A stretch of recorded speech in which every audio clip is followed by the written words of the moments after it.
bienvenue, mesdames et messieurs. Vous êtes à l'émission Débat religieux. C'est une émission qui a été très attendue par les uns et les autres. Et là, nous sommes là, par la grâce de Dieu, nous sommes présents. Et comme vous pouvez le voir sur le plateau il est bien rempli, assez rempli, tant physiquement que, je vais dire, spirituellement. Le tableau est rempli, mais il y a une bonne ambiance, une très bonne ambiance. Alors, à ma gauche, donc, j'ai le groupe BAM, Brigade, les élèves d'Abdul Majid, voilà, la BAM, Brigade anti-mensonge, ou encore bons amis musulmans. Donc là, je suis avec le prédicateur Ben Islam, et à ses côtés, on a Koul le barbu, voilà, vous pouvez le voir là, à sa barbe. Et puis à droite, on a les frères, les prédicateurs chrétiens de Yopougon, Songon, on va dire. Donc là, j'ai le frère Dominique Déo, et puis le frère Bienvenu.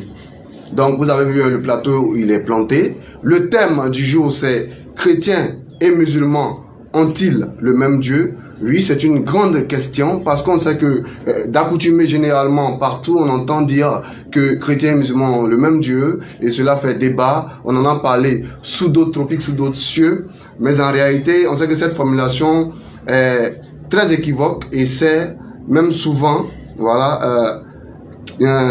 à un relativiste qui affirme que toutes les religions se valent.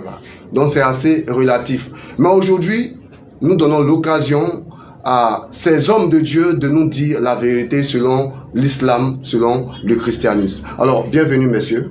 Merci. Merci bien. Voilà. Ok, c'est un plaisir de vous recevoir ce jour. Voilà. C'est une première fois que nous faisons une émission pareille et on peut vraiment compter sur eux parce qu'ils sont bien assez courtois, eux-mêmes vont le démontrer et ils vous parleront tout à l'heure. Alors, pour commencer déjà, on a dit le thème c'est chrétiens et musulmans ont-ils le même Dieu? Déjà, je vais donner la parole au frère Dominique et au frère Bienvenu. C'est quoi un chrétien et quelle définition on peut donner même du christianisme? Là, on a juste 2 minutes pour répondre rapidement. Merci. Avant d'introduire, j'aimerais d'abord attirer l'attention de ceux qui nous suivent en direct. Vous dire qu'on peut ne pas être d'accord, mais rester pour toi. Nos adversaires d'en face, eux, nous, on se connaît, on s'appelle, nous sommes pour toi. Mais c'est au niveau de la foi que nous ne partageons pas les mêmes choses. Donc on peut ne pas être d'accord et être pour toi. Donc je vous en prie, dépassionnez un peu les choses, vous qui nous suivez, parce que nous ici, on se connaît, on se salue. Donc vraiment, ramenez un peu la chose sur terre. Pour revenir à votre préoccupation, qu'est-ce que c'est que le chrétien? Bon, le chrétien, c'est le disciple de Christ. Le chrétien, c'est le petit Christ. Comprenez dans le livre de Actes chapitre 11, la Bible dit c'est à Antioche pour la première fois que les disciples furent appelés chrétiens. Parce qu'ils se réunissaient autour de la parole. Parce que Jésus-Christ est la parole. Dans le mot chrétien, il y a Christ. Donc les disciples de Christ, ce sont eux qui ont été appelés chrétiens. Parce qu'ils suivaient Christ. Parce qu'ils suivaient la parole de Christ. Et ce nom aussi, dans le livre de 1 Pierre 4, Pierre dit si quelqu'un souffre comme chrétien, il n'en est point honte. Parce que vous êtes persécuté pour le nom du Seigneur, réjouissez-vous parce que l'esprit de gloire, l'esprit du Père repose sur vous. Donc chrétien, c'est le nom de Christ que nous portons simplement. Nous nous reconnaissons en Christ, dans sa parole. Donc on voit dans la définition déjà même, on voit déjà la réponse. Donc c'est aussi simple que ça. Oui. D'accord. Alors, frère, bienvenue, vous avez quelque chose à ajouter à sa réponse? Je veux aussi dire que tous ceux qui nous suivent, depuis les réseaux sociaux, partout, nous vous demandons d'être beaucoup courtois. Ce que nous faisons, chacun vient ici pour défendre sa foi. Les frères en face, nous nous aimons, nous nous connaissons depuis des années, nous nous côtoyons, nous nous appelons, mais c'est la foi, c'est sur la foi que nous ne nous entendons pas certaines choses. D'accord. Et ça ne fait pas de nous des ennemis. Nous voulons donc demander à tous ceux qui suivent ce débat de dépassionner le débat, que celui qui est chrétien, qui est verger musulman, et quels que soient les mots qui sortiront, qui ne fassent pas parler avec le musulman, celui qui est musulman, qui est berger chrétien, quels que soient les mots qui sortiront, qui ne fassent pas parler avec le chrétien, qu'ils s'aiment, et on peut ne pas avoir la même foi et s'aimer et se côtoyer. Merci beaucoup, frère, bienvenue. Là, le temps même est passé. Donc, c'était le message, il a dit, pour commencer déjà, on peut ne pas partager la même foi, mais on peut être amis et frères. Alors, Prédicateur Ben Islam, voici, on a lancé les dés. Alors on commence par cette même question. Quelle définition on peut donner à l'islam et c'est qui un musulman?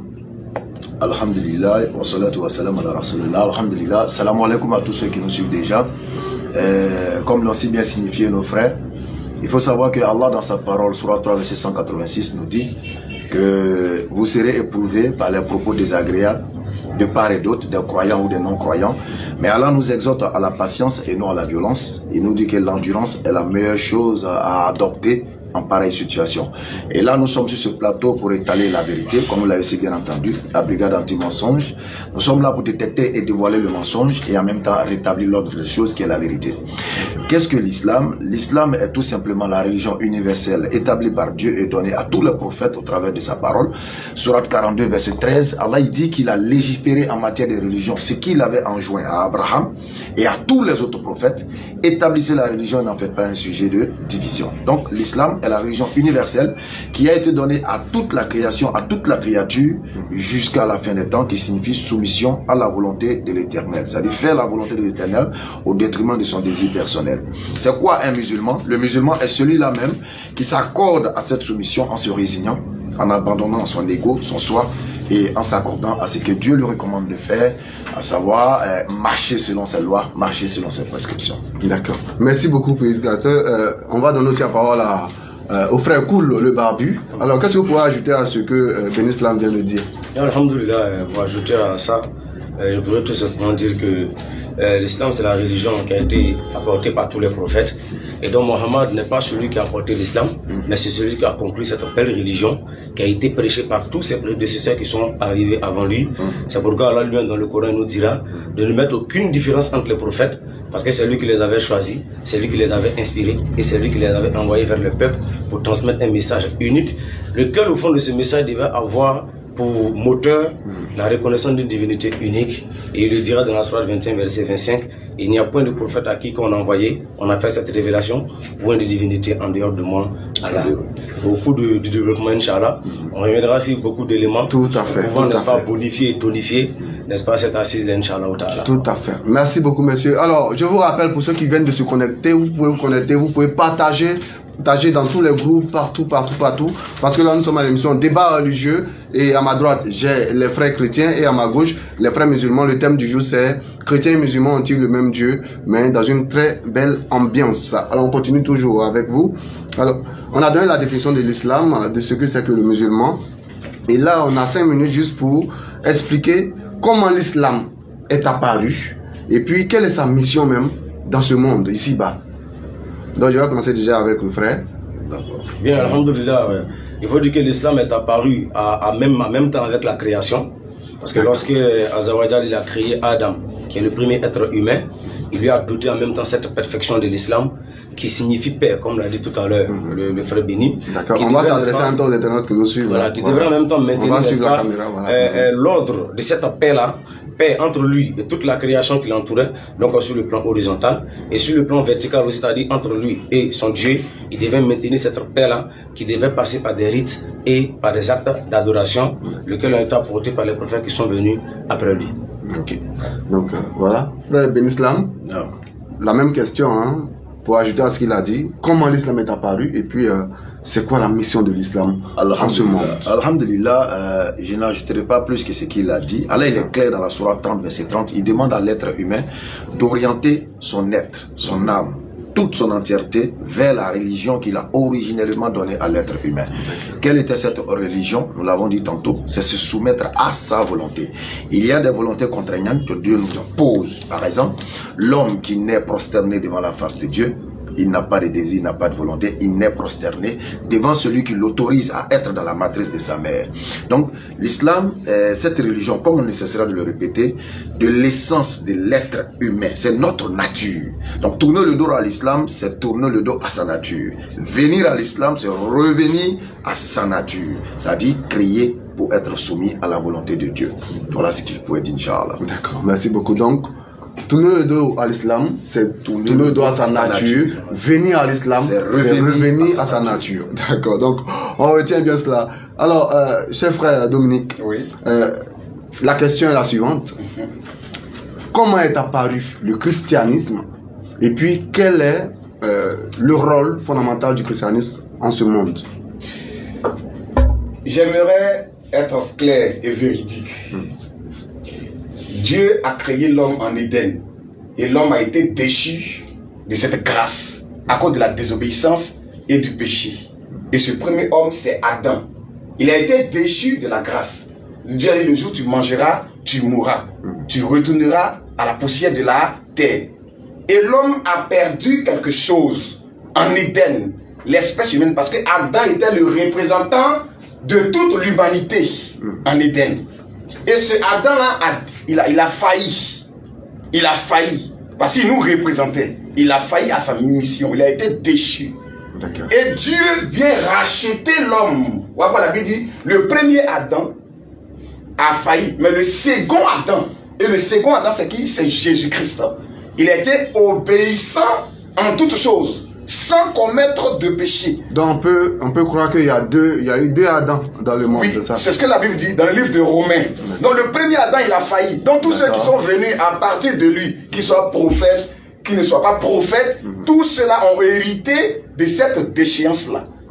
Et maintenant, Christ vient pour nous ramener dans cette position, pour nous racheter de cette proposition. Voici d'abord la venue du Seigneur Jésus-Christ. Pourquoi Jean 3,16 est clair. Dieu t'a tant aimé le monde qu'il a donné son Fils unique, avec quiconque croit en lui ne périsse point, mais qu'il ait la vie éternelle. En plus de cela, l'homme, lorsqu'il est racheté, Dieu le ramène pour avoir la vie de Dieu, qui est la vie éternelle. Le salut.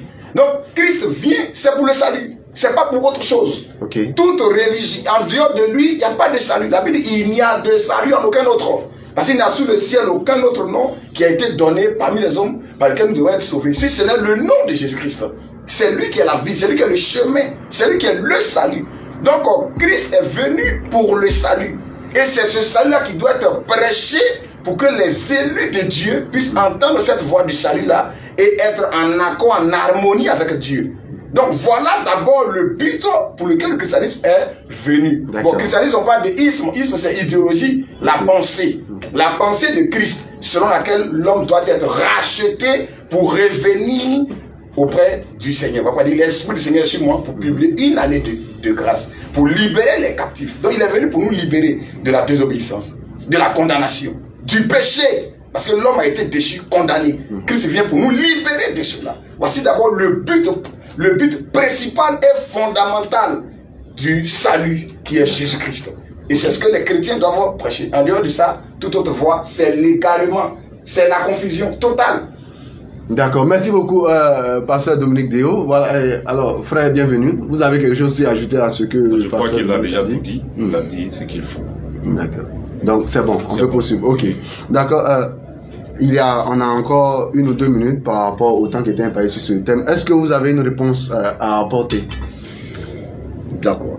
Alhamdulillah, nous sommes déjà très ravis d'entendre le frère Dominique dire que Jésus-Christ est le second Adam, ce qui nous réconforte dans notre position, parce que quand nous allons mettre le pied dans la thématique de l'entretien du jour, on comprendra aisément que ce second Adam sera encore présenté comme étant Dieu, ce qui sera vraiment une désolation pour l'humanité qui espère en lui.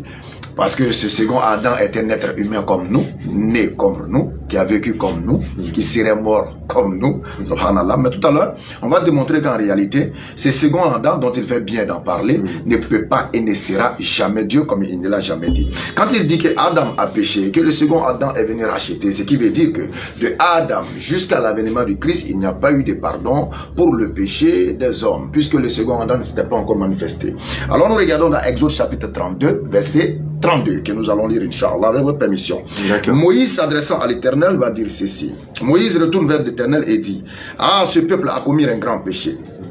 Ils se sont fait un Dieu d'or pardonne maintenant les péchés, sinon efface-moi de ton livre, car tu as écrit. L'Éternel dit à Moïse, c'est celui qui a péché contre moi que j'effacerai. C'est celui qui a péché contre moi que j'effacerai de mon livre. Alors déjà, Moïse avait la connaissance de la repentance et de la demande du pardon. Il n'a pas attendu l'avènement du second Adam pour aller présenter la doléance de la clémence de l'Éternel. Ce qui veut dire que cette histoire du second Adam, c'est juste de l'heure. Nous allons y arriver. D'accord, merci beaucoup. Alors on va poursuivre rapidement. Là, vous voyez qu'on est en train d'entrer peu à peu dans le sujet qui nous unit ce matin. Alors déjà, on remarque quelques dissensions, et c'est normal. Ouais, bien sûr. Mais est-ce qu'au-delà de tout ça, il n'y a pas, pour calmer un peu les adresses, il n'y a pas quelques similitudes entre religion chrétienne et religion musulmane? Parce que d'aucuns disent que ces deux livres se ressemblent en beaucoup de points. Est-ce que c'est une vérité? Là, je continue avec vous. D'accord, je vais prendre quelques minutes avant de passer la parole à Koul. Similitude entre le christianisme et l'islam. Déjà, il a bien fait d'employer le isme qui est une idéologie. Et la question à nous poser, c'est de savoir est-ce que cette idéologie est une idéologie divine ou une idéologie humaine? Parce que Christ, lui, il est clair. Sa doctrine ne vient pas de lui, mais vient de Dieu. Alors, d'où vient l'appellation christianisme? D'où vient le mot christianisme? Des Christ ou des hommes? Nous allons y arriver. Pour revenir à la question qui va montrer la similitude. Voilà. Déjà, nous avons dit que l'islam, c'est la religion de l'essence. Il a dit fondée sur des rites. Et ces rites sont bel et bien camouflés dans la Bible. Et nous pouvons citer rapidement Néhémie chapitre 8, verset 6, qui démontre les rites islamiques, qui sont, à savoir, l'inclinaison, la prosternation devant l'Éternel pour l'adorer. Psaume 95, à partir du verset 5 à 6, c'est propre également. David invite son peuple à venir à la prosternation devant l'Éternel. Et Jésus ne faillira pas à cette règle de la prosternation. Matthieu chapitre 26, verset 39, dans la difficulté de sa vie, au lieu de chanter, au lieu de crier, de taper des tambours, Christ est allé dans la prosternation pour adorer l'Éternel parce qu'il connaissait l'essence de l'adoration. Dans le livre de Matthieu également, le diable, qui est l'ennemi déclaré de l'être humain, connaissant les rites de base de l'adoration, dira à Jésus-Christ, prosterne-toi devant moi. Il ne lui dira pas, danse pour moi, chante pour moi. Il dit, prosterne-toi devant moi et je te donnerai le royaume des cieux. Comme pour dire que l'adoration de l'Éternel se fait dans la prosternation et l'humiliation, dans le sens de vouer un culte, et non dans le sens du respect. Il ne faut pas faire l'amalgame. Il faut dire que dans la convergence, si je peux le dire ainsi, c'est que déjà musulmans et chrétiens, nous croyons tous en Abraham. D'accord. Et en un seul Dieu aussi. En Abraham, et nous croyons tous également en un seul Dieu. Mais cette manifestation de la croyance, c'est ce qui diffère. Nous avons cette croyance en un Dieu unique et nous croyons aussi en tous les prophètes qui ont été apportés, à l'exception des chrétiens qui refusent, n'est-ce pas, de croire au prophète Mohammed sallallahu alayhi wa sallam, qui a été manifesté à l'humanité comme étant le seul garant du salut éternel pour toute l'humanité. En termes de similitude, si vous permettez, tout à l'heure j'ai parlé du rite de la prosternation, sans pour autant oublier que le musulman, avant d'aller vers l'adoration, fait quelque chose de symbolique qui est la purification du corps, de l'âme et de l'esprit en fonction de l'intention. Exode chapitre 40, verset 30 nous parle de l'ablution. Et Jésus-Christ également ne faillit pas à la règle. Il fera prendre l'ablution à ses disciples lorsqu'il sentira le diable en train de se manifester en Juda. Donc pour dire que l'islam c'est l'essence. Il a parlé d'Abraham, le père de la foi. Nous sommes tous unanimes qu'Abraham est le père de la foi. Et nous disons qu'Abraham était musulman. Eux ne pourront jamais prouver qu'Abraham a pratiqué le christianisme. Alors si Abraham n'a pas pratiqué le christianisme, quel était le socle de la base et le socle de la foi d'Abraham?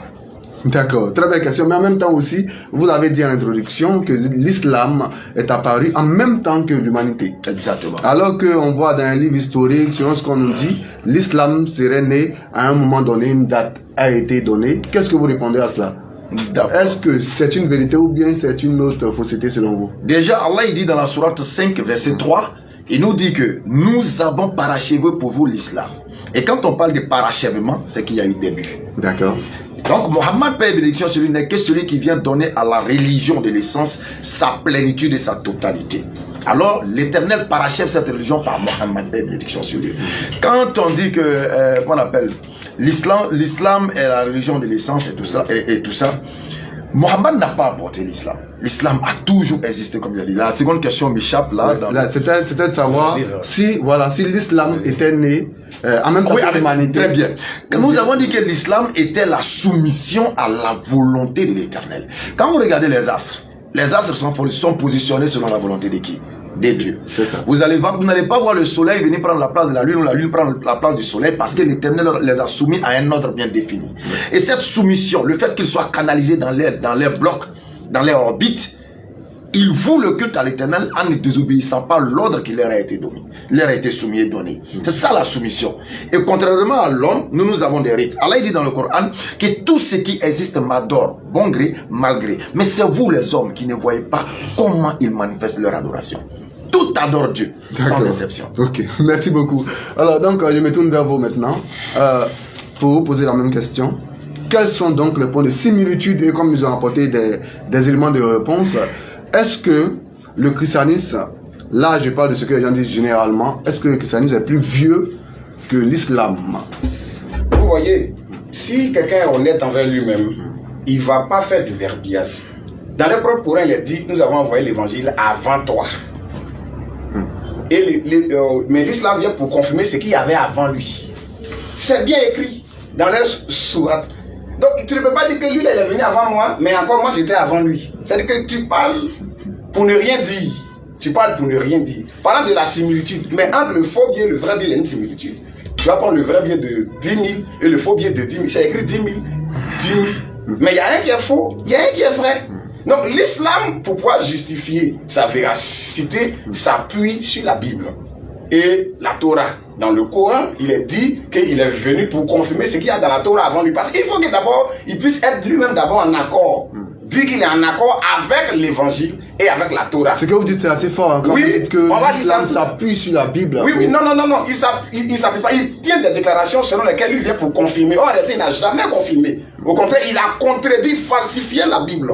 Mais il prend ce langage-là pour dire qu'on est venu pour confirmer ce qu'il y avait dans la Torah. Et ça laisse une porte ouverte à Adam. Il reconnaît la Torah, il reconnaît l'évangile. Mais quand tu vas entrer, tu vas voir que tout ce qu'il a raconté concernant le salut, ça n'a rien à voir avec ce qui était même avant lui. Et il a sauté non que Moïse, donc au temps de Moïse, les gens avaient le salut. Vous voyez, voilà un vaurien qui s'assoit et il dit que non, Moïse avait le salut et puis le diable discutait son corps d'un livre de Jude.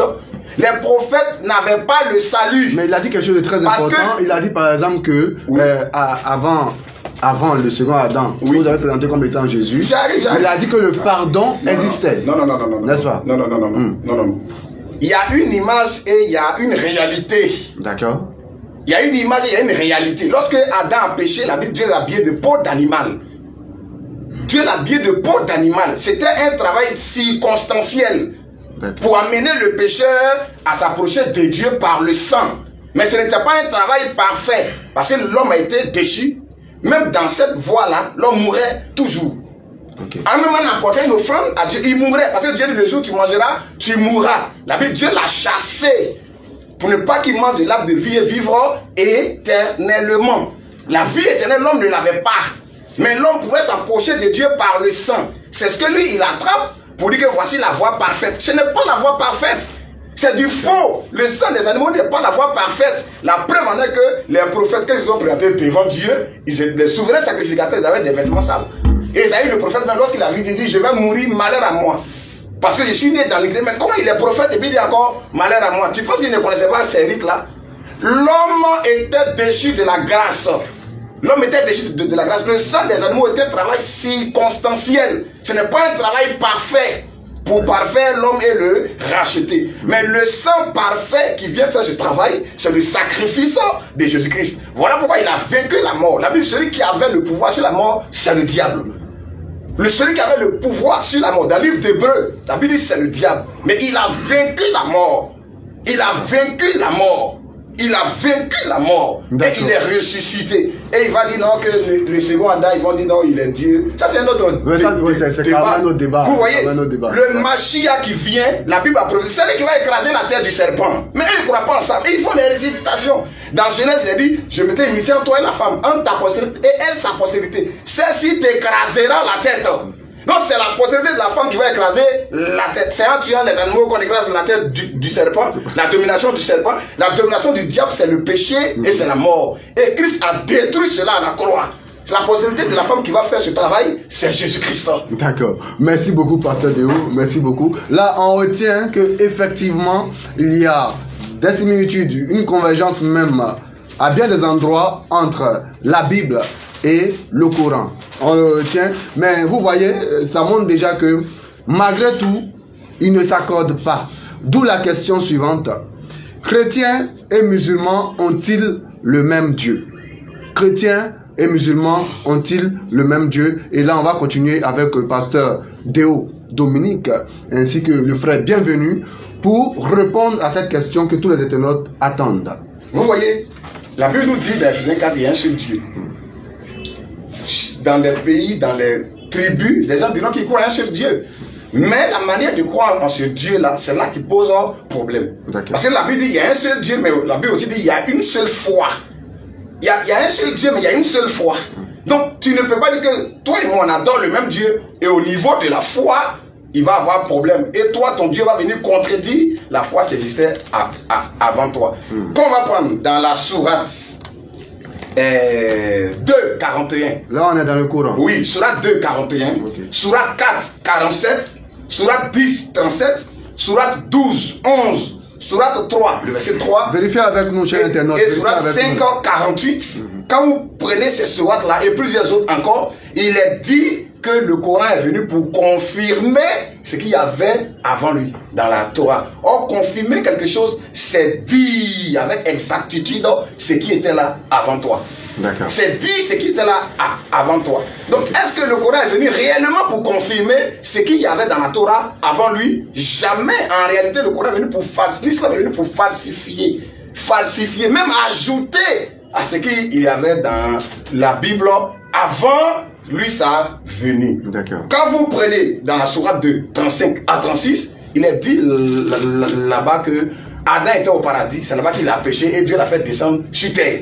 Mais si toi tu dois venir confirmer ce qu'il y avait dans la Torah avant toi, est-ce que la Bible a une fois dit qu'Adam était dans le paradis, ou c'est quand après il est descendu sur terre? Jamais. On va lire ça. Oui. D'accord. Alors là, vous avez le Coran. Oui. Sourate 2, 35 à 36. Sourate 2, 35 à 36. Adam était au ciel dans le paradis, après il est descendu sur terre. Oui. Et nous dîmes. Oui. Oh Adam. Adam. Habite le paradis. Habite le paradis. Toi. Et ton épouse. Et ton épouse. Et nourrissez-vous. Oui. En de partout. Et Allah, toujours parler au pluriel. Au pluriel. Nous. Jusqu'à dans le Coran, il a dit il est le meilleur des créateurs. Non. Comme s'il y a plusieurs créateurs. Non. Nous. Au pluriel. Mais ce n'est pas Allah qui lui parlait. C'est un soi-disant ange du nom de Djibril qui s'est révélé. On reviendra sur l'origine encore de cet ange-là. Ce n'est pas Gabriel de la Bible. Cet ange qui s'est révélé à lui, dans cette grotte-là, le jour de la méditer, c'est le diable en personne. C'est Satan. C'est pas Dieu. C'est pas Gabriel de la Bible. Ça ressemble carrément à un autre sujet. Et nourrissez-vous-en de partout à votre guise. Mais n'approchez pas de l'arbre que voici. Sinon, vous serez du nombre des injustes. Peu de temps après, Satan les fit glisser de là et les fit sortir du lieu où ils étaient. Et nous dîmes, descendez du paradis. Vous voyez. Donc le jardin d'Éden pour l'islam, c'était dans le paradis. Lorsque Satan les a séduits dans le paradis, maintenant il a dit de descendre du paradis. Un paradis où Satan a accès pour séduire Adam et après maintenant il descend de ce paradis. Mais c'est faux. La Bible dit Dieu plantait un jardin en Éden du côté de l'Orient, en Mésopotamie. Nulle part il a dit qu'il y avait un paradis au ciel où Adam était. C'est sur terre. Genèse 2:7, Genèse 1. La Bible dit que c'était sur terre. Donc le paradis était donc sur terre. Le jardin d'Éden. Le jardin d'Éden était sur terre. Selon la Bible. Donc s'il vient pour confirmer ce qu'il y a dans la Bible avant lui, il doit dire ce que la Bible a dit. Mais là, il parle de non, c'est au paradis. Là-bas, il a été séduit et il est descendu. D'accord, on poursuit. Oui, on continue encore. Comment est-ce qu'il est venu pour confirmer? Ça, c'est une falsification. Il continue encore. Il dit dans le Coran, dans la sourate 11, 42 à 43, qu'il y a un des fils du prophète Noé qui a été noyé dans le déluge. Dans la sourate 11, 42 à 43. Que oui, lisons frère. Sourate 11, 42 à 43. Oui. Et elle vogua en les emportant au milieu des vagues, comme des montagnes. Bon, si il est venu pour confirmer ce qu'il y a avant lui, quand lui va dire ça, il faut qu'on retourne là où ça a été dit avant lui. Oui. Et Noé appela son fils. Qui restait en un lieu écarté. Non loin de l'arche. Oh mon enfant. Monte avec nous. Et ne reste pas avec les mécréants. Il répondit. Je vais me réfugier. Un fils de Noé selon le Coran est mort dans le déluge. Et il répondit, je vais me réfugier vers un mont, vers une montagne qui me protégera de l'eau. Et Noé lui dit, il n'y a aujourd'hui aucun protecteur contre l'ordre d'Allah. Tous périront. Sauf celui à qui il fait miséricorde. Et les vagues s'interposèrent entre les deux. Et le fils fut alors du nombre des noyés. Et le fils de Noé fut du nombre des noyés. Mais c'est faux. Dans la Bible, là, quand on prend Genèse chapitre 7, Genèse 6, la Bible, il y a eu 7 personnes. Et 8 personnes. 7 personnes plus Noé. Sem, Cam, Japheth, Noé, avec sa femme et ses 3 fils. Ils étaient 8. Qui est ce fils de Noé qu'on ne connaît pas son nom? Donc il n'est pas venu pour confirmer ce qu'il y avait dans la Torah. Il est venu pour ajouter à la Torah. Et il est venu encore pour ajouter à la parole. Quel fils de Noé est mort dans le déluge? Vous voyez, il dit encore dans le Coran que le père d'Ismaël, il s'appelait Hazar. Ça, on ne va pas lire. Dans Surat 6. Il vous reste moins d'une minute pour finir cette première partie. Oui, Surat 6, 74. Alors que quand on prend dans la Bible, le père d'Abraham, c'est Térak. Ce n'est pas Hazar. Même si Abraham encore, il n'a pas dit encore. On va dire à des points de divergence. La vérité. Dans Surat 28, 7 à 8, il a dit là-bas que c'est la femme de Pharaon qui a adopté Moïse. Or, quand on prend dans la Bible des autres deux, la Bible c'est la fille de Pharaon. Il y a problème.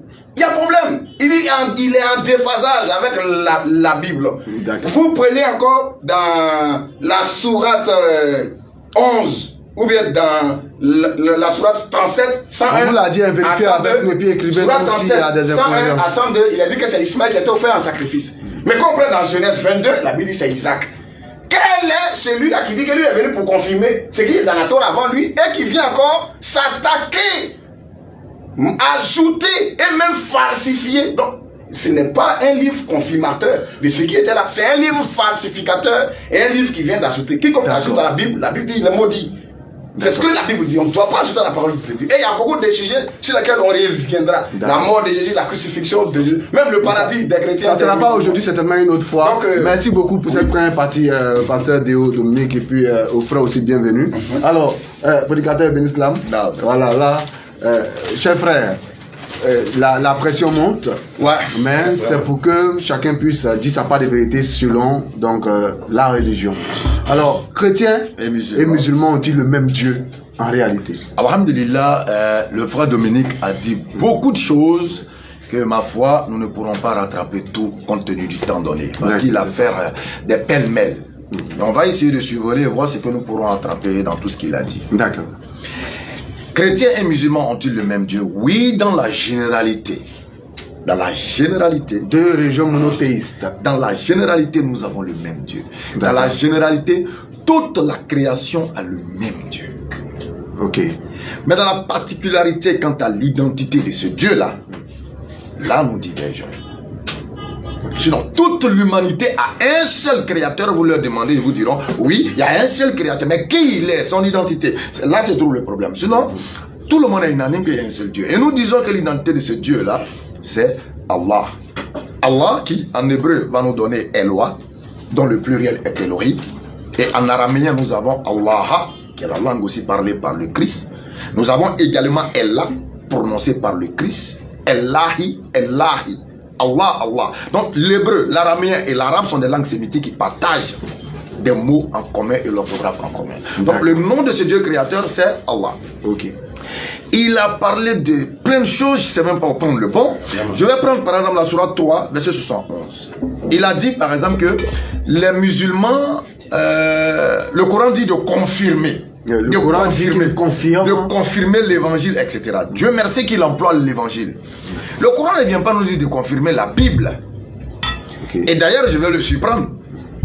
Le Coran a été révélé avant la Bible. Ça, c'est peut-être une révélation pour lui, mais il saura pourquoi. Le Coran a été révélé avant la Bible. Bien sûr, ça c'est une réalité, une évidence. D'accord. À quel niveau? Il peut prendre note, tout le monde prend note.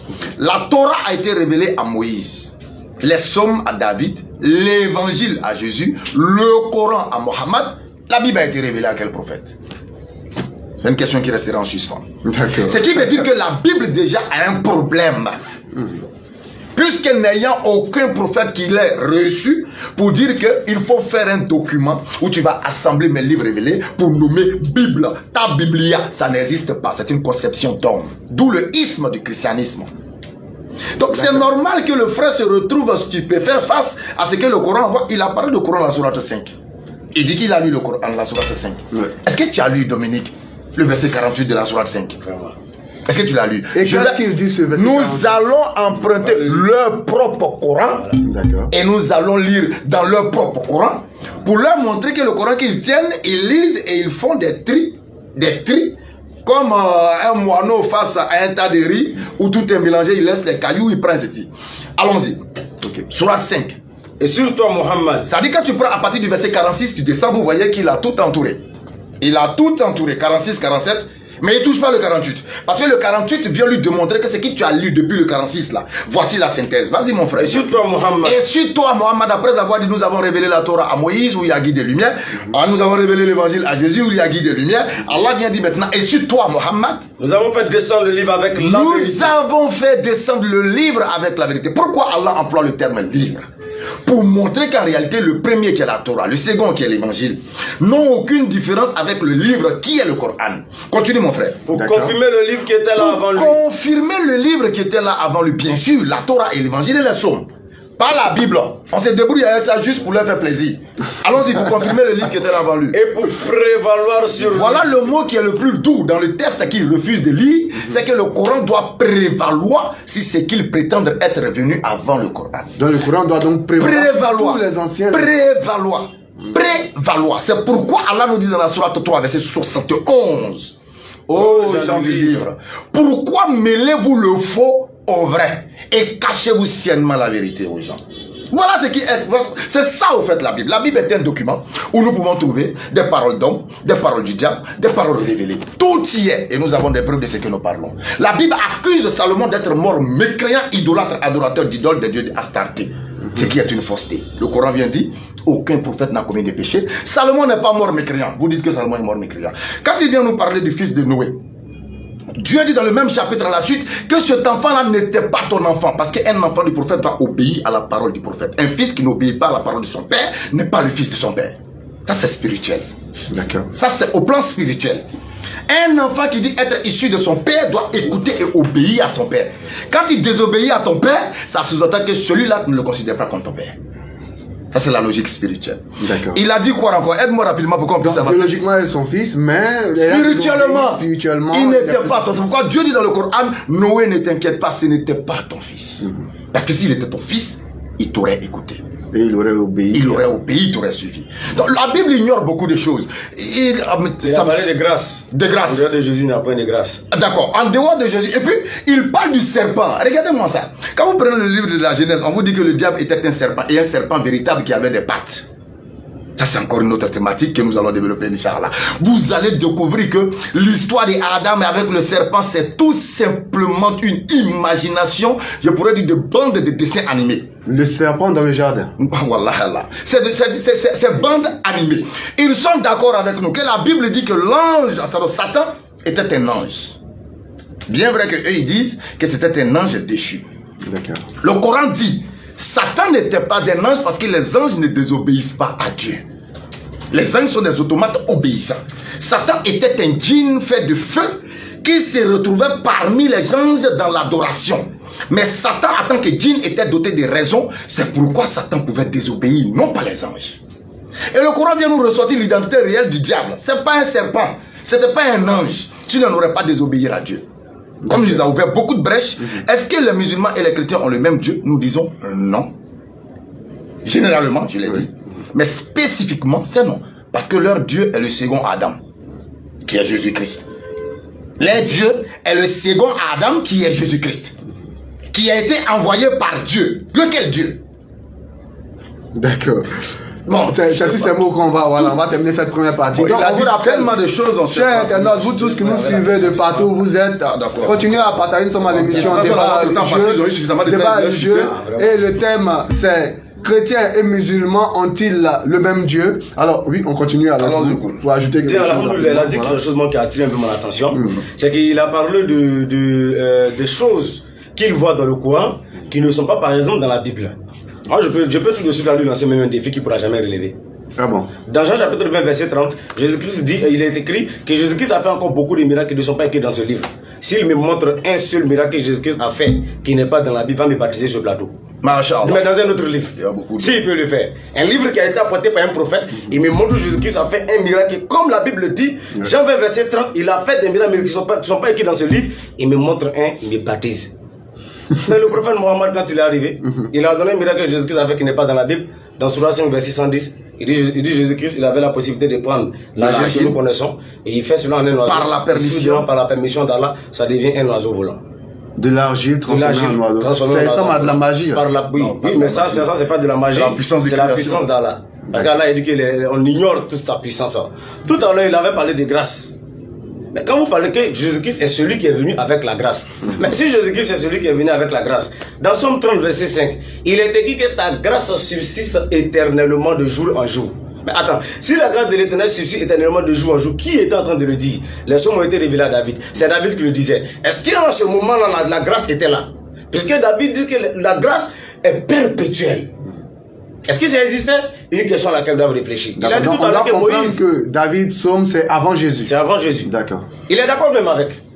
Et il a dit tout à l'heure qu'il n'avait point de sauveur en dehors de Jésus-Christ. Mais c'est une erreur grave. Ça démontre qu'il ne lit pas la Bible. Parce qu'au lieu de venir s'asseoir pour dire que vous ne valez rien, il faut quand même sortir des arguments dans ton livre. Quand tu dis qu'il n'y a point de sauveur en dehors de Jésus-Christ, mais je te pose la question. Tous ceux qui ont cru en Abraham qui sont morts, ils vont où? Jésus n'était pas là-bas. Et Jésus-Christ même a dit, il dit ceux qui n'entendent, il dit, vous refusez de me croire parce que je suis venu et je vous ai parlé. Vous avez écouté, vous avez refusé, vous êtes jugé. Il dit ceux qui ont écouté et ceux qui n'ont pas écouté, qui n'étaient pas là, qui sont morts au temps d'Abraham, qui sont morts au temps de Moïse, et ils n'ont pas eu le temps d'écouter. Ils iront où? Est-ce qu'ils iront en fait parce que Jésus n'était pas là? Ça c'est un. Deuxième élément, si les prophètes ne sauvent pas, quand Dieu envoie les prophètes vers un peuple, c'est pourquoi? C'est pour les appeler à la repentance. Mais quand ils se répandent et puis ils vont où? C'est tout droit au paradis, ils ne pourront pas contester ça. Ésaïe 19 verset 20, l'Éternel dit, il dit lorsqu'ils seront dans le pays d'Égypte, je vais leur donner un signe. Ils crieront à l'Éternel et je leur enverrai un sauveur et un libérateur. Il y a deux mots employés, libérateur et sauveur. Moïse est le seul prophète qui a joué ces deux-là en Israël. Aucun d'eux ne pourra prouver le contraire. Mais quand ils croient en ce que Moïse a apporté comme le livre qui est la Torah, ils meurent. Moïse devient quoi pour eux? Sauveur. C'est employé sauveur. Qui est-ce que l'Éternel a envoyé comme sauveur aux enfants d'Israël quand ils crient en Égypte? Ils sont assis, ils sont d'accord, ils diront que c'est Moïse. Pourquoi alors dire qu'il n'y a point de sauveur en dehors de Jésus-Christ?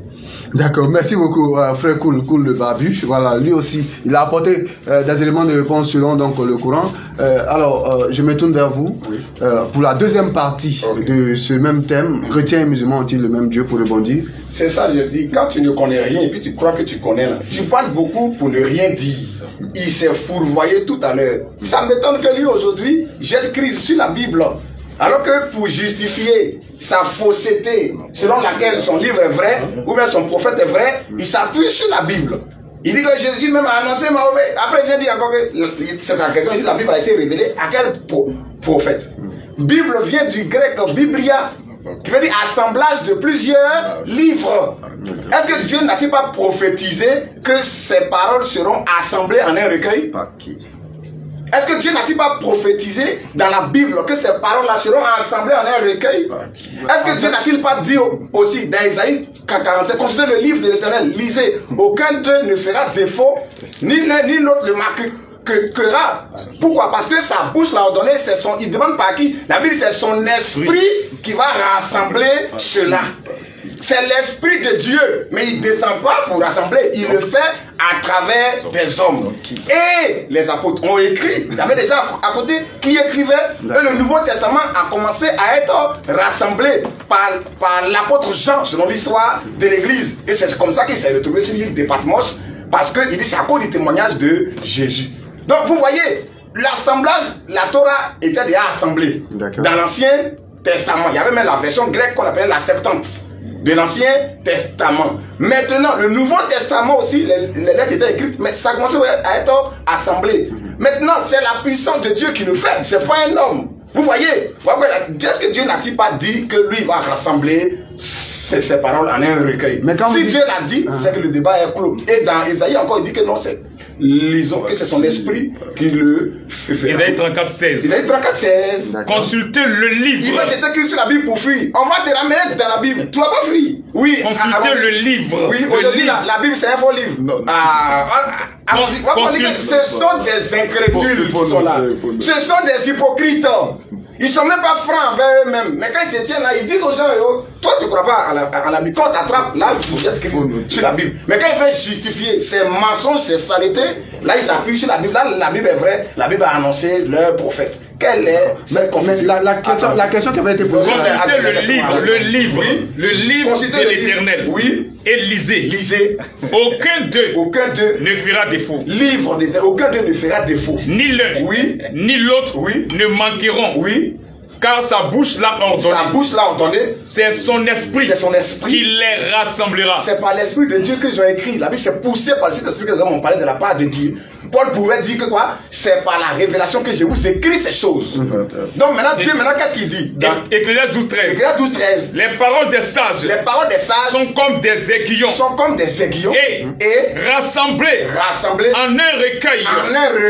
Rassemblés en un recueil. Elles sont comme des clous plantés. Voilà. Donc donnés par un seul maître. Mais c'est lui qui rassemble ça par son esprit, par sa puissance. Là, le débat est clos. On revient encore. Il a dit que l'islam, là, il ne peut pas nier ici que le Coran n'a pas dit que le livre est venu pour confirmer ce qu'il y avait dans l'évangile et dans la Torah. Tu l'as dit, mais il a sauté pour dire que non, le livre là est au-dessus de... Mais avant d'être au-dessus, il faut confirmer d'abord ce qui était là.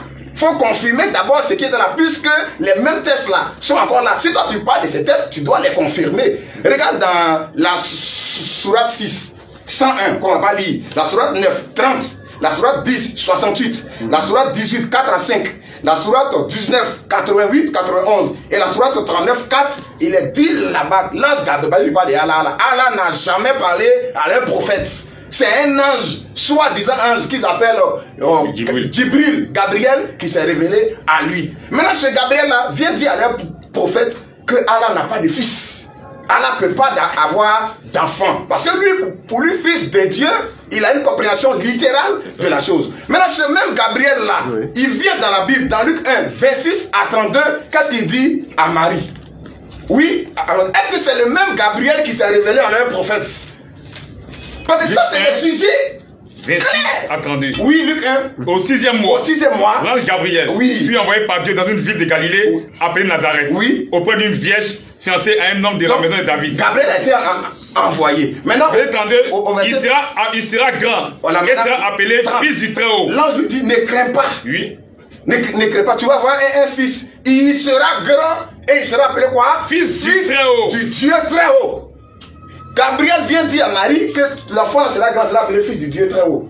Dans la Bible, avant que le prophète ne naisse et que les livres là n'apparaissent, il veut mentir que les livres existaient avant la Bible. C'est du faux, faut pas faire des abracadabras linguistiques. Maintenant, lui, il vient après et il dit que Allah n'a pas. Est-ce que c'est le Gabriel de la Bible là qui a parlé à un prophète pour dire que Dieu ne peut pas avoir, Dieu n'a pas de fils? Quand la Bible dit Dieu est le père de la création, ça veut dire que Dieu il a une femme pour accoucher la création. Tu es le fils de ton père parce que la vie que tu portes là vient de ton père.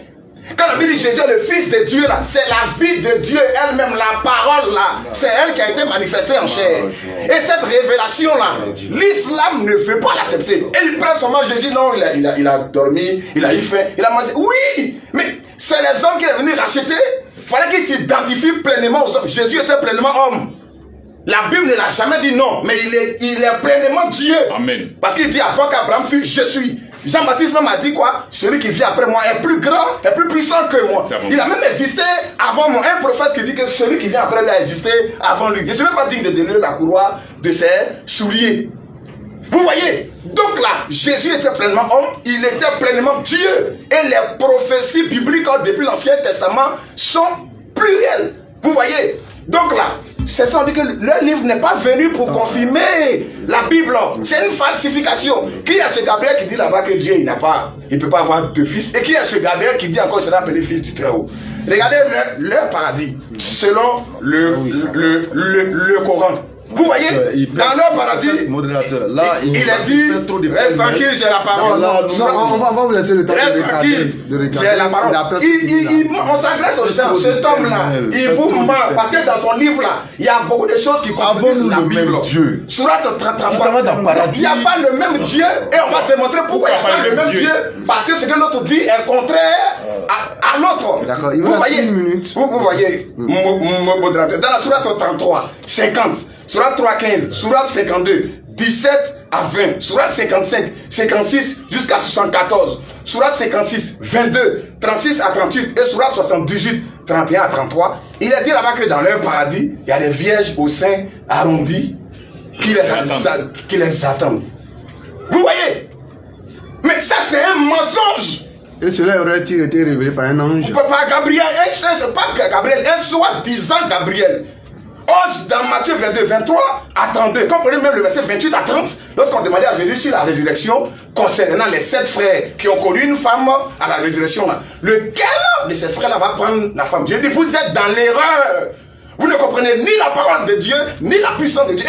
Et là, voici, il dit à la résurrection, les hommes ne prendront point de femmes. Ils seront comme des anges de Dieu dans le ciel. Mais lui, tout ce qu'il attend de faire là, il y a les vierges qui l'attendent au ciel, au sein arrondi. C'est un faux paradis. Et c'est pas le même Dieu. Voilà. Le temps qui était écoulé pour voir est imparti. Maintenant, on va. Voilà, alhamdulillah, ce qui est intéressant, crier, vociférer n'est pas synonyme de détenir la vérité. D'accord. Pasteur Dominique crie bien. Tu cries fort, mais on n'entend pas le son. Tu vois, tu parles bien, tu cries fort. Mais nous revenons encore à ce que tu ignores toujours. Surat 5, verset 48. Dominique en français, quand on dit doit prévaloir. Le Coran doit prévaloir. Dominique, ça veut dire quoi? Il faut expliquer ça au moins. Ça veut dire que tout ce que tu es en train de raconter n'a pas de sens. Si tu cites les versets du Coran, le Coran doit prévaloir. Donc tout ce que tu es en train de dire du Coran, c'est ce qui est. Parce que la Bible n'a plus de place dans la prévalence. Quand on dit qu'on ne croit pas en la Bible, je t'ai dit tout à l'heure, la Bible est un fourre-tout. Il y a la parole de Dieu, il y a la parole du diable, il y a la parole des hommes. C'est ce qu'on t'a dit. On n'a pas dit qu'on rejette la Bible dans son entièreté. Le Coran dit dans la Sourate 3, verset 71. Pourquoi mêlez-vous le faux au vrai? Deutéronome 31, verset 29. Car je sais qu'après ma mort, vous vous corromprez et que vous vous détournez de la voie que je vous ai prescrite. Et le malheur finira par vous atteindre. Moïse dit qu'après sa mort, les gens vont corrompre les Écritures. Au point de l'irriter par l'œuvre de vos mères. Laissez-nous parler, si on peut parler. On est en train de lire. Notre temps, vous voyez. Vous vous corromprez. Sur la base de quoi? En vous détournant de la parole de Dieu. Pourquoi les chrétiens de Béret, les Thessaloniciens, analysaient les Écritures? Actes chapitre 17, 11. Lorsqu'on envoyait l'écriture aux chrétiens de Béret, qu'est-ce qu'ils faisaient? Ils analysaient pourquoi? Parce qu'ils avaient connaissance que les écritures allaient être falsifiées par vous. Et ils examinaient chaque jour les écritures pour voir ce qu'on leur disait. Si c'est qu'on leur disait, mais si déjà la chose était exacte, pourquoi examiner encore? On va avec. Vous parlez de quoi? Amos chapitre 3, verset 7 dit, Dieu ne fait rien sans le révéler à ses serviteurs les prophètes. Les prophètes sont la porte de la révélation. Tu cites tellement de choses, tu as désordonné le débat. Tu rentres ici, tu prêches, on dit, est-ce que nous avons le même Dieu? Tu parles de paradis, tu parles pêle-mêle. Nous disons que nous n'avons pas le même Dieu, qu'on appelle dans le cadre de la spécificité. Non. Votre Dieu est le second Adam qui est un homme, né d'une femme. Quand il parle de l'ange Gabriel dans le Coran, qu'est-ce qu'il a dit? Nous avons toujours dit, même si le terme fils est employé dans la langue hébraïque, ça veut dire serviteur. Et est fils de Dieu celui qui fait la volonté de Dieu. Nous, on n'a pas contesté ça. Dans ce sens-là, Jésus-Christ est fils de Dieu. Moi, je suis fils de Dieu. Vous êtes fils de Dieu. Mais vous le prenez dans le sens biologique parce que vous dites que Jésus-Christ n'a pas de père. C'est là il y a le problème. C'est là le Coran dit, Allah n'a pas d'enfant. Comment aurait-il un enfant s'il n'a pas de compagne? Si Jésus est le fils de Dieu dans le sens biologique, c'est que Marie est la femme de Dieu. Ça, c'est clair. Si Marie n'est pas la femme de Dieu, c'est que Jésus-Christ n'est pas le fils de Dieu dans le sens biologique mais spirituel. Parce que Jésus-Christ se soumet à la volonté de Dieu et il fait la volonté de Dieu. Voilà le sens du mot fils dans la langue hébraïque. Mais vous ne comprenez pas ça, vous pensez que nous, quand on dit Dieu n'a pas de fils, c'est dans le sens biologique? Non. Spirituellement, Allah, nous sommes tous enfants d'Allah spirituellement parce que nous faisons la volonté d'Allah. Là, il vous reste 1 minute 30 secondes. Tu vois, il a dit tellement de choses. Et ça commence à me... Il a dit tellement de choses. Bon, je viens maintenant, est-ce que nous adorons le même Dieu? Quand vous prenez Jésus-Christ, c'est qu'il est Dieu. Il dit Jésus-Christ est homme, il est truc. Quand tu prends 1 Samuel 15, verset 29, Nombre 23, verset 19, oui. Dieu ne peut pas être un homme. Ésaïe 29, verset 15 à 16, le potier ne peut jamais devenir de l'argile. Parce que s'il devient de l'argile, lui-même il est pervers, ceux qui y croient sont pervers. Ésaïe 29, verset 15 à 16, le potier doit-il être estimé comme de l'argile, de sorte que la chose faite dise à celui qui l'a fait, tu n'as pas une intelligence. Lorsque Dieu a la même nature que l'homme, en ce moment précis, il ne peut plus être Dieu. En cela, nous disons, le créateur des cieux et de la terre ne peut pas être un homme. Il ne sera jamais un homme, il ne va jamais le faire parce qu'il est trop glorieux pour être un homme. Voilà ce que nous disons. Donc votre Dieu que vous adorez, il n'a jamais prétendu être Dieu. Qu'il nous sorte un seul verset. Un seul. Où Jésus-Christ dit, je suis Dieu. Ça n'existe pas. Puisque lui-même il annonce dans Marc 12, verset 28 à 29. Il dit, notre Dieu est l'unique Seigneur. Et dans Jean 27, il le confirme. Notre Dieu, est l'unique Seigneur. Mais Dieu de quel Dieu? Et là, vous citez la Bible. C'est la Bible, nous citons Dieu de quel Dieu?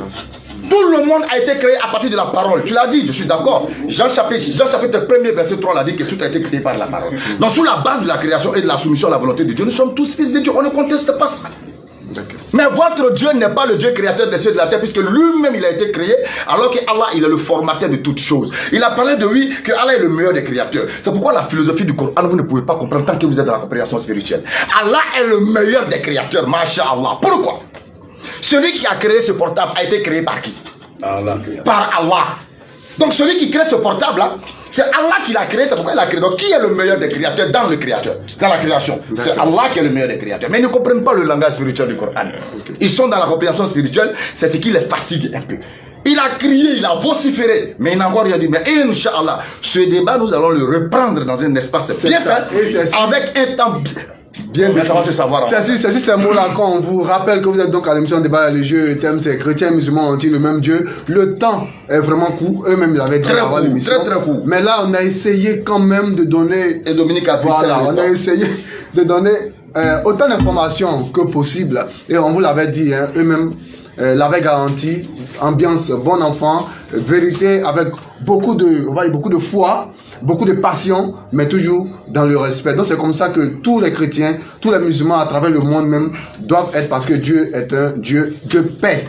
Alors on va terminer en donnant à chacun un temps de parole bien défini, 5 minutes pour terminer l'émission. Carrément. Alors la question est la suivante: pourquoi l'homme doit-il choisir le christianisme? Voilà, et puis en même temps on donne son mot de fin. Pourquoi l'homme doit-il choisir de et puis on donne son mot de fin? Le frère va dire. Le chrono est lancé. Voilà. Le frère va dire le mot de fin, mais vous voyez, le monsieur, il n'a pas démenti qu'il y a des vierges qui l'attendent. Il n'a pas démenti qu'il y a des vierges au sein arrondi qui l'attendent. Bon, ça va faire certainement l'objet d'un. Oui, il a dit qu'on reviendra là-dessus. D'accord. Oh, ok. Maintenant, il a dit quelque chose qui est grave, que le livre vient pour prévaloir. C'est un mensonge. Galates 1, 6 à 7. Quiconque ajoute à la parole est maudit. Après le 22, 18 ans, jusqu'à 19. Quiconque ajoute à la Bible, il est maudit. Donc il n'y a pas un livre qui va venir prévaloir. Ça montre que c'est un esprit antichrist. C'est le diable. La Bible est complète, la parole de Dieu est parfaite. On ne doit pas ajouter, on ne doit pas retrancher. Et il dit non, dans la Bible, là, il y a la parole de Satan. Et vous mettez dans le Coran, Satan a accusé aussi Allah. Satan a parlé à Allah. C'est-à-dire qu'il se cache derrière des déclarations. Satan a tenté Jésus, il a parlé, oui, mais dans ton Coran, là, est-ce que Satan n'a pas accusé Allah? Vous voyez, est-ce que Satan n'a pas parlé dans ton Coran? C'est un faux débat que tu es en train de faire. Tu vois, tu crois pas, tu es un incrédule. Donc reviens à des meilleurs sentiments et croire à la parole. Le mot de fin, pourquoi l'homme dit doit les gens doivent revenir à Jésus-Christ. C'est tout, parce que c'est lui qui est le salut. Point. Et le frère va conclure. D'accord. Pour terminer, il faut dire qu'ils ont dit beaucoup de choses qui ne sont pas justes. Et ils ont parlé du nom de Dieu et la divinité Jésus-Christ. Nous les appelons à un débat spécial sur la divinité Jésus-Christ. Amen. Nous les mettons au défi avec la Bible et le Coran. C'est ça. Nous allons leur démontrer que le grand Dieu des cieux s'appelle Jésus-Christ et non Allah. Claire. Allah, c'est la signification étymologique du mot Dieu. Allah veut dire Dieu en arabe. pourquoi celui qui a envoyé Mahomet se cache derrière l'appellation Dieu? Il faut nous dire. Dieu a un nom. Et il a dit beaucoup de choses, et comme il a si bien dit, leur Dieu, on n'a pas le même Dieu. Parce que Dieu leur promet des épouses au paradis. Il dit, tout ce qu'il a fait là, c'est parce qu'il croit qu'il y a des hôtels au paradis. C'est pourquoi il a train de se vociférer, toutes ces choses. Lui, il croit qu'il va gagner des salles d'hôtel, un paradis de pervers. C'est pourquoi d'autres aussi, ils mettent des bombes sur eux pour s'éclater, parce qu'ils ont espèrent avoir des épouses au ciel. Donc, vous le voyez, il est réjoui parce que pour lui, il voudra des salles d'hôtel au paradis. Un paradis de pervers. Notre Dieu n'a pas un paradis de pervers. C'est votre mot de fin. Même Dieu. Voilà, c'est votre mot de fin. Oui. Vraiment, merci beaucoup. Alors, pour rectifier quelque chose, je connais bien le frère Benislam et je sais qu'il ne va jamais oser se mettre une bombe là-dessus. Nous le reconnaissons très personnellement. Voilà, donc on va dire que c'est dans la passion que ces mots sont sortis. Parce qu'ils prônent l'amour, parce que Dieu est amour. Alors, on va terminer avec vous rapidement. Pourquoi l'homme doit-il choisir la voie de l'islam? Malheureusement, ils ont touché à beaucoup de points de façon inutile. Quand ils disent que pourquoi celui qui a envoyé Jibril s'est caché pour l'envoyer. Mais est-ce que le Dieu qui a envoyé tous les prophètes de la Bible, il s'est déclaré comme étant Jésus-Christ? Aucun d'eux ne peut prouver cela. Et ça même, c'est un défi même pour le thème sur la divinité qu'il lance. Je l'ai là déjà, ce défi-là. S'il me montre un prophète envoyé de la part de Dieu, qui avait indiqué que c'est Jésus qui nous a envoyés, ils vont nous baptiser. Parce que ça c'est le thème le plus intéressant, on va manger ça facilement par la grâce d'Allah, Inch'Allah. Quand il parle des vierges au paradis, qui nous décrit comment le paradis est? Dans le paradis on trouve quoi? Ils ne pourront jamais le faire. Maintenant regardez la parole de Jésus-Christ, Matthieu 19 verset 29. Et quiconque aura quitté à cause de mon nom ses frères, ses soeurs, son père, ou sa femme, ou ses enfants, ses maisons, recevant le centuple et héritera la vie éternelle. Jésus-Christ dit que celui qui quitte son père, ou sa mère, ou sa femme, va recevoir le centuple. Centuple, c'est quoi? 100 fois. Il reçoit 100 là. Il reçoit ça sur la terre ou au paradis. Aucun disciple n'a reçu 100 femmes sur la terre. Ces 100 femmes qui vont recevoir, c'est où? C'est au paradis. Alors, si Jésus lui-même confirme clairement qu'on va recevoir les femmes au paradis, pourquoi venir accuser les maisons parce qu'on aura des vierges? D'accord, mais la question, il reste 2 minutes pour répondre. Pourquoi l'homme doit-il choisir la voie de l'islam? Parce que l'islam est la seule voie qui peut sauver l'humanité. L'islam est la seule voie qui peut trouver une solution à toutes ces dépravations qui minent le monde. Pendant que le christianisme enseigne aux gens de pécher pour aller au paradis, l'islam dit non, il faut rester sur la voie des prophètes parce qu'ils n'étaient pas des pécheurs. Mais le christianisme dit non, tu peux pécher, si tu veux croire à la mort de Jésus, tu vas aller au paradis. L'islam dit non, que toutes ces dépravations, il faut venir à l'islam qui vous donne des solutions claires. C'est pourquoi Georges Bernachot, qui était un chrétien, il était prix Nobel de la littérature en 1925, il dit ceci. Il dit j'ai étudié la vie de Mohammed et loin d'être un antéchrist, lui c'est après avoir étudié, eux ils ne font que de la philosophie, ils n'ont rien étudié. Il dit après avoir étudié la vie de Mohammed, loin d'être l'antéchrist, il mérite le titre de sauveur de l'humanité. Pourquoi? Car si on lui remettait les clés du gouvernement de ce royaume, il trouverait les solutions à tous nos problèmes. Il est en train de confirmer clairement qu'en dehors de l'islam, il n'y a point de religion. Pour rapidement répondre sur ce qu'il a dit. Pourquoi choisir l'islam? Déjà dans Jean chapitre 4 verset 34, il est dire que Jésus-Christ vient faire la volonté de son Seigneur.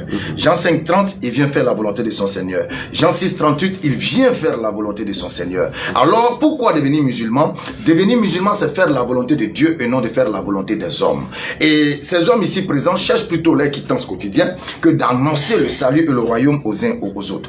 Pourquoi devenir musulman? Le frère, il parle du paradis des musulmans. Jésus dit, dans le royaume des cieux, il y a plusieurs demeures, il y a plusieurs maisons, il y a plusieurs endroits. Quel est le contenu de ces endroits? Il a dit quelque chose de fondamental. Christ a fait beaucoup de choses. Il a dit beaucoup d'autres choses qui ne sont pas mentionnées ici. C'est mentionné où? Tu dis on ne doit pas ajouter. Celui qui ajoute, il est maudit. C'est mentionné où? Jésus-Christ a dit, j'ai encore beaucoup de choses à vous dire, mais vous ne pouvez pas les porter. Mais quand le consolateur viendra, il vous conduira dans toute la vérité. Où se trouve le reste de la vérité? Et c'est ces vérités-là que vous découvrez dans le Coran. Mais par ignorance, puisque vous êtes dans le christocentrisme, vous voulez tout ramener à Christ et vous jugez mal le Coran. Trouvez-nous où ces révélations sont. Trouvez-nous où se trouve toute la vérité. Vous avez parlé pour chuter. L'assemblage des Écritures doit se faire. Non, s'il te plaît. Vous finissez. L'assemblage des Écritures doit se faire avec l'Esprit de Dieu. Ok. Amos chapitre 3, verset 7. Dieu ne fait rien sans le révéler à ses serviteurs, les prophètes. À quel prophète Dieu a donné cet esprit pour faire l'assemblage et nous donner la Bible? Sur ce, nous arrêtons là. Merci beaucoup. C'était l'émission donc débat religieux. Le thème chrétien musulman ont-ils le même Dieu? Alors nous disons vraiment merci beaucoup donc aux élèves de Abdou Majid, donc au frère Koul le Babu, au prédicateur Benislam, au pasteur Déo Dominique et puis au frère Bienvenu. Vraiment merci beaucoup. Merci pour votre maturité tant physique que spirituelle. Merci de nous avoir suivis et nous vous donnons rendez-vous un autre jour, d'accord, pour une autre émission. Merci.